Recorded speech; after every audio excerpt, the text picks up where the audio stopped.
Hello everyone, সকলকে আগে জানিয়ে নিই নতুন বছরের অনেক শুভেচ্ছা। Happy new year.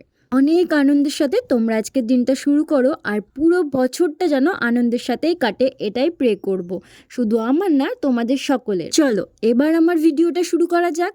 অনেক দিন পর আবারও ছোট্ট একটা মিনি ভ্লগ নিয়ে এলাম, আশা করছি ভালো লাগবে। প্রথম বছরের প্রথম ভ্লগ। জানো আজকে আমার দিনটা কিভাবে শুরু হয়েছে?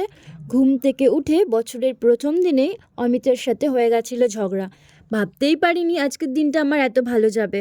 অনেক কান্নাকাটি করেছি, কিন্তু ওই যে কপালটা ভালো, তাই দিনটাও ভালো যাওয়ার ছিল। অমিত আমার রাগটা মানিয়ে নিয়ে বলল, চলো কোথাও থেকে ঘুরে আসি। আমিও ভাবলাম যখন কোথাও যাবই, তাহলে কেন না ঠাকুরের মন্দিরেই যাওয়া যাক। ঠাকুরের মন্দিরে তো গেলাম, কিন্তু ওই যে ভুল করে আমিষ খাওয়ার খেয়ে এসেছিলাম বলে মায়ের সামনে গিয়ে মাকে দর্শন করার সাহসটা আমার হলো না। দূর থেকে মাকে প্রণাম জানিয়ে চলে এলাম। এই যেটা ঝিল না গঙ্গা বলে আমি ঠিক জানি না, কিন্তু এই জায়গাটা আমার প্রচণ্ড ভালো লাগে। তাই ওখান থেকে চলে গেলাম আবার মেলায়। ভাবলাম মেলায় এসেছি আর মেলা ঘুরবো না, খাবো না, এই রকমটা তো হয় না।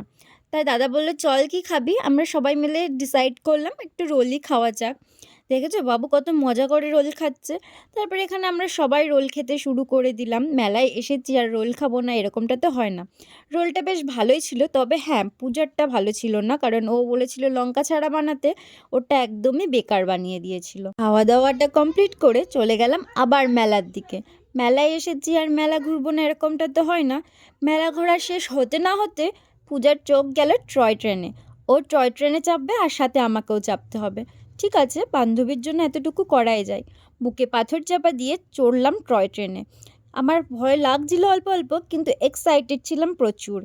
কিন্তু কিছুক্ষণ পরই আমার না কেমন করতে শুরু করলো। আমার মুখটা দেখে বুঝতে পারবে আমি যেন মনে মনে কিছু একটা ভাবছিলাম। আর আমি ভাবছিলাম ট্রেনটা গঙ্গার জলে পড়ে যাবে না তো, এই ভেবে অতিরিক্ত চিল্লাতে শুরু করি।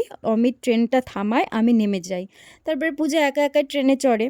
ওখান থেকে আমার মনটা শান্ত করার জন্য গেলাম মোমো খেতে। এখানে স্টিম মোমোটা প্রথমবার খেয়ে খুব একটা ভালো লাগেনি, তারপরে ঠিকঠাকই ছিল। স্টিম মোমো খেয়ে হয়নি, তারপরে আমরা নিলাম কুরকুরে মোমো, সেটাও খেয়ে নিলাম। আর এখানে দেখি বাবু আমার দিকে হাঁ করে তাকিয়ে আছে, তাই ওকেও একটু খাইয়ে দিলাম। খাওয়া দাওয়া শেষ করে আমরা রওনা দিলাম বাড়ির দিকে। এখানে আমাকে পুরো বাঁধাকপির মতো দেখতে লাগছিল। বাঁধাকপি কেন বললাম? কারণ দেখো চারিদিক ঢাকা, যাতে হাওয়া না ঢোকে। বাঁধাকপিতেও তো তাই, চারিদিক বাঁধা থাকে। যাই হোক, ওখান থেকে আমরা চলে এলাম পূজাদের বাড়ি, কারণ কাকিমার বার্থডে ছিল।